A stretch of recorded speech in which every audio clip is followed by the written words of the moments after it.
So I'm here with a little bit of a different video, and that is more of an intimate video talking about my reading life and basically how certain books define different periods of my life, how it influenced me not only as a reader but a booktuber. In this video I will be talking a little bit about the books of my childhood, but definitely for the most part I'm going to be talking about books that influenced me as a young adult into my grown-up years, as I like to call them. And I just think it's an interesting way to reflect on how certain books, good or bad, even if they're not your all-time favorite books, certain books end up having a influence over your life and just define certain moments. So hopefully you'll find this interesting. Of course, I would love to hear from all of you in the comments. What are some books that influenced your own life? All that being said, let's get started. First, let's talk about my childhood years, and I do give my parents credit. They took me to the library a lot as a kid, and definitely I was someone who was an early reader. I loved books as a young child, so I read the Bernstein Bears, and then as I grew into younger, more middle grade books, I remember loving the Babysitter's Club, the Saddle Club, the Silver Blades Clubs. I'm noticing there's a lot of clubs I was into, but they were just kind of the classic, somewhat more girl-focused books for that age group. They were what my friends were reading. I enjoyed them. And then I do remember that when I got to my preteen years, I kind of started to step away from books, and my parents did notice that. Basically, I was transitioning from the middle grade section into the young adult section at my library. And at the time, the young adult section was heavily focused on fantasy, which was not something I was really reading at the time. Until then, I was mostly just reading contemporary stories. And so a lot of these really traditional fantasy stories about a princess and a knight, they just didn't really grab my attention. And that's kind of funny because even though I read fantasy today, I still don't really read traditional fantasy. I prefer things that are a little bit more unique and bend and subvert the tropes. So I kind of went through a dry spell. I wasn't reading at all. And the books that got me into them, I give my father credit for all that he's done, that I remember him bringing home a selection of young adult crime novels. Now, I actually own some of them. I think I got them from like library sales and whatnot, but the author is Norma McClintock. She's Canadian, so I don't think a lot of people are going to be able to track down her books because I don't know if they're all in print anymore. But specifically this one, Over the Edge, basically all of her stories follow young people, so teenage boys and girls who for one reason or another are pulled inside of a mystery. And not just any mystery, but predominantly all of these stories involve a murder. Obviously they're a little bit light in terms of the gruesome details, but rereading some of them, I was surprised how much detail they actually do go into. They definitely touch on topics like suicide and, you know, just the reality of murder and all that. So I was completely pulled into them. I remember my father reading at least the first book, maybe a couple more in this series, and that's what got me back into reading.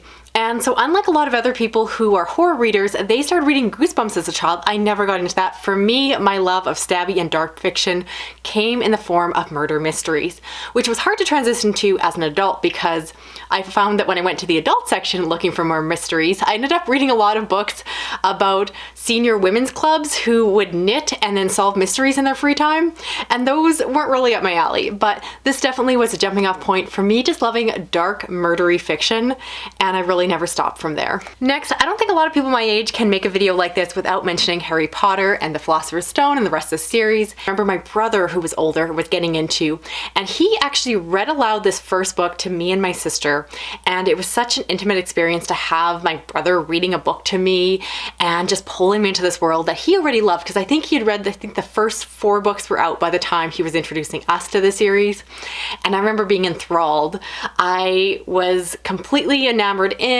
I picked up all the red herrings and was so surprised by the twist ending at the end of this one, and just loved this book so much. I proceeded to read the later books. I just have such good memories of this time period because it was really the first time, like a lot of us, where we really got into a fandom that was actively bringing out new media. And so at the time, I remember every summer there'd be a new Harry Potter book coming out, and so me and my siblings would pool together our money because the books were expensive, and we'd all walk to the Safeway grocery store because apparently that's where I bought books as a kid. I don't know why it was Safeway, but we would go and buy the new book, and that was so much fun. And finally for the last book, I got to do a midnight release party, and that was super fun. I think I went to Shoppers Drug Mart for that. I don't know why I never went to bookstores. I don't think we had bookstores growing up for some reason, but you know, for all this author's done, the book series itself still holds a lot of warmth in my heart because it really did help to ignite my love of reading and specifically create a book community. Because while I was reading, this is probably one of the first times I remember not just my siblings, but other friends reading them with me and actually getting to discuss theories and discuss the ending of the books was so revolutionary at the time, because before that, other than my sister, I really didn't have anyone else to talk to about these books or any other books I was reading, because no one else cared about my murder mystery books. But these ones definitely held up, and it definitely was one of the first times I really got into a fantasy series as well. Then towards the end of high school, I remember picking up Speak by Laurie Halse Anderson. And this, if you don't know, is a young adult story of a girl who just basically stops speaking. There is a horrible incident that happens at the end of summer, and she is afraid to come forward and tell what that person did to her. And this is a book that has been incredibly influential in my life. While what happened to this young woman did not happen to me, there was something going on in my own family and life that I really felt I need to speak up about what was going on. And this book, this author gave me the voice to do that. I was very meek and mild growing up. I never wanted to cause waves. I didn't want to get in trouble. And finally, this book really encouraged me that speaking up and speaking your truth and telling what is actually happening is not a bad thing. It's very important. And again, I don't want to pretend that what happened to this character happened to me, but the messaging was the same.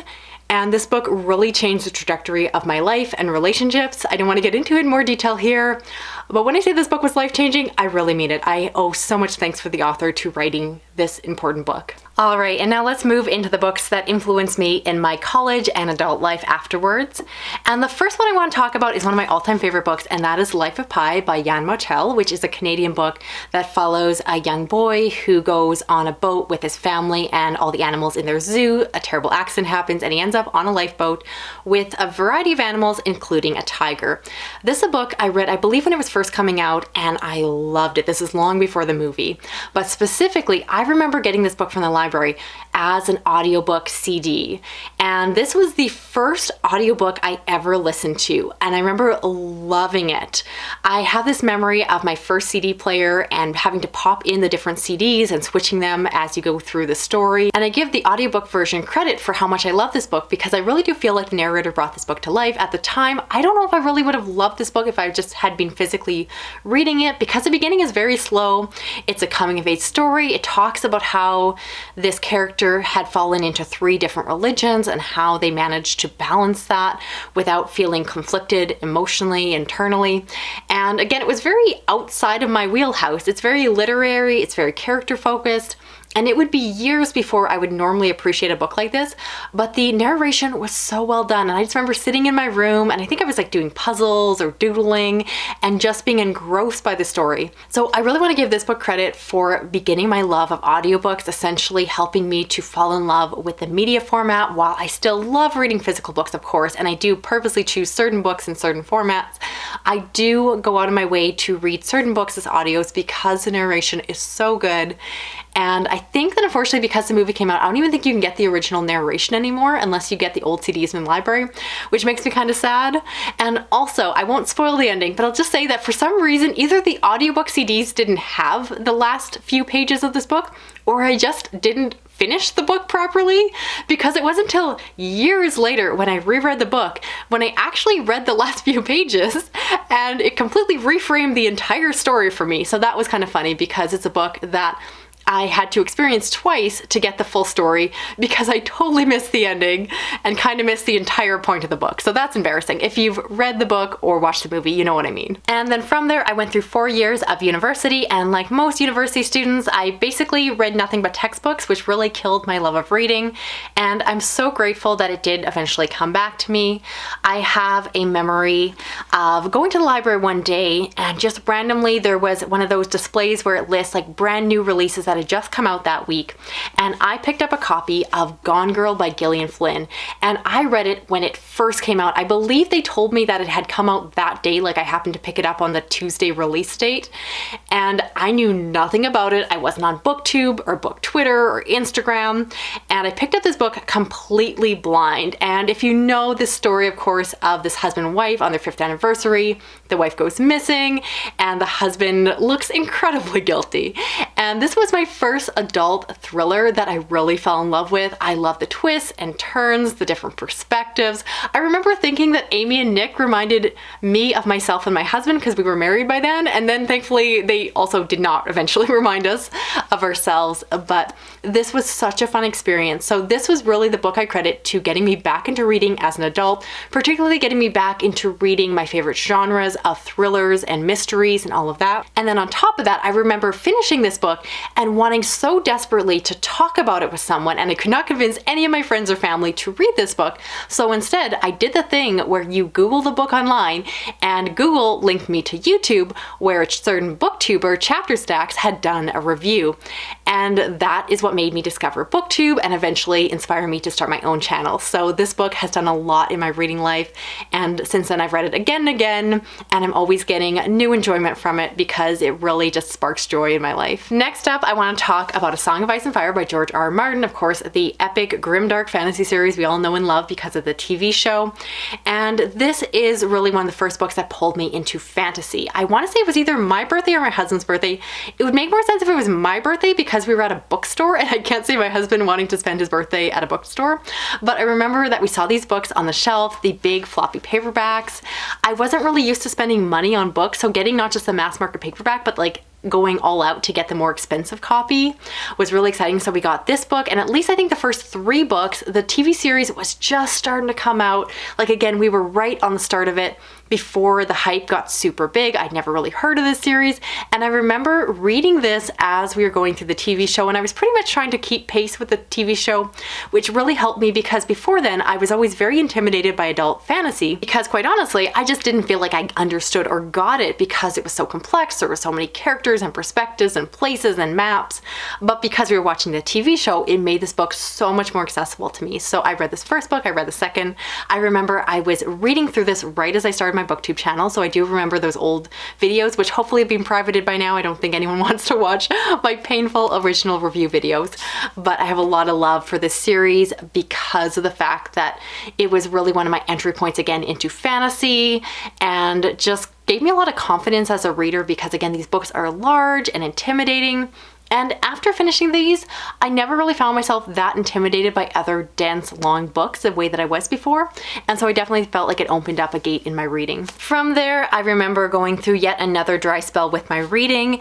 And that was the fact that I was going through a lot of fertility treatment. In the end, I ended up spending over 7 years trying to get pregnant with my son. And during that time, my health took a hit. I ended up losing a bunch of weight that I shouldn't have due to some fertility drugs. And I really wasn't myself anymore. My attention was gone, my focus was gone, my moods were different. I was just not well. And I was just struggling to find a passion for booktube, for reading. I was kind of just done. I thought I was going to put that hobby away, I'll be honest, and just shut down my channel. And then a good friend of mine recommended that I get into some science fiction, starting with The Expanse. So I read Leviathan Wakes, which again is a really big chunky book, but despite that, I do recommend this for beginners because it's so accessible. It's very character focused. While it is very big in scale, it's very easy to follow, it's exciting, and I remember flying through the story, and it really reignited my love of reading, and it helped me to have some distraction as I was working through some major health issues. And so this book was really important to me because not only did it start my love of science fiction, which skyrocketed from here, but it also was very comforting for me. I remember binging through book after book, one after another, until I caught up with publication. And I believe one of my very first books I ever got for review from a traditional publisher was Babylon's Ashes. And thankfully, I might be the only booktuber out there that actually likes that book. And so I was able to give it a positive review. And I did really enjoy it and continue on with the series from there. But yeah, this series, of course, will always have a special spot in my heart for multiple reasons, getting me into science fiction and helping me through some really tough years. Then around the same time, I started to get into horror. So a lot of people, again, are really surprised that I didn't grow up reading horror. I really didn't touch it. I didn't think I liked it, but the book that changed that was Hex by Thomas Huvelt. And this is the book that really started me down that rabbit hole. I don't quite remember if I read this book prior to starting on the Books in the Freezer podcast. Stephanie essentially tapped me on the shoulder because while I wasn't necessarily reading horror, she recognized that I loved dark and disturbing books and thought it would be perfect to go with her on that adventure. I was so grateful for that. This story, of course, follows a small town. The English version is set in the state of New York, where there's a town where there is a witch, and everyone is told not to share that with the media, so there is a silence on the town. But of course, the teenagers don't want to go along with that. Now, while I admit this book is not a 5-star perfect read for me, I still to this day think that it's an incredibly smart and interesting horror book that really subverts some of the tropes. It leans into different things. It's very self-aware, and love it or hate it, I think it does a really good job what it is trying to do. And this is the book that made me really excited to get into horror. It was one of the first times I did a standalone review for a horror book, and it really brought attention to my channel. I was surprised how many views the video got, because at this point, book reviews by themselves don't do as well, but that was a video that really brought people to my channel and they wanted more. And thankfully, it wasn't hard for me to say yes and bring more horror to the channel, because again, at that time, I was then on the Books and Freezer podcast and I was voraciously reading through the genre, trying to get more recommendations for our bi-weekly episodes. So it's funny that this book, I think for a lot of people, isn't where they would necessarily expect me to have started with the genre. But this is the first horror book I remember really reading and loving. I read horror books before then, but until this one, none of them were really my favorites, and I'll be honest, I just thought horror wasn't my thing, which is pretty ironic now. Next up, I want to talk about Lighter Than My Shadow by Katie Green. And this is a graphic memoir I picked up, and I think I just picked it up on a random whim. I don't remember why I started reading it, but this is one that follows a young woman and her history with an eating disorder, specifically anorexia. And at the time, I just enjoyed reading memoirs. I liked learning about different people's life experiences.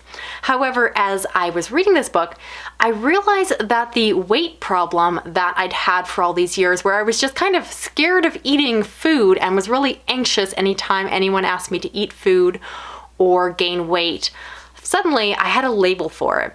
After all that time, seeing multiple doctors, no one ever put the label eating disorder or specifically anorexia on me, despite how much weight I had lost and gained and lost again over the years. I could not keep weight on, and I could not explain to people why I was so terrified of eating food. This is just one of the first books that really helped to label that for me and helped me to identify what was actually going on. And so I remember bringing this book, I think, to my husband and other family members and saying, like, this is me, this is how I feel every time I sit down at the kitchen table.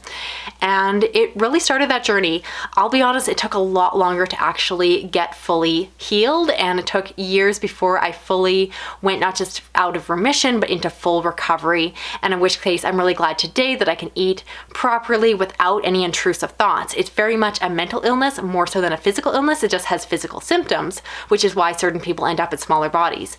But wow, this book really changed my life, because without it, again, I didn't know how to explain what was happening because no one ever pointed out to me, and it took a long time to accept what was going on. It took a long time to get help and to find the right solution, but this book started it all, and I really have to give the author again thanks. Next, let's talk about The Wrong Stars by Tim Pratt, and this is the first book in a series or a space opera that follows a salvaging crew that come across this old decrepit ship. They find there's a person inside who is telling them that they have just made contact with aliens.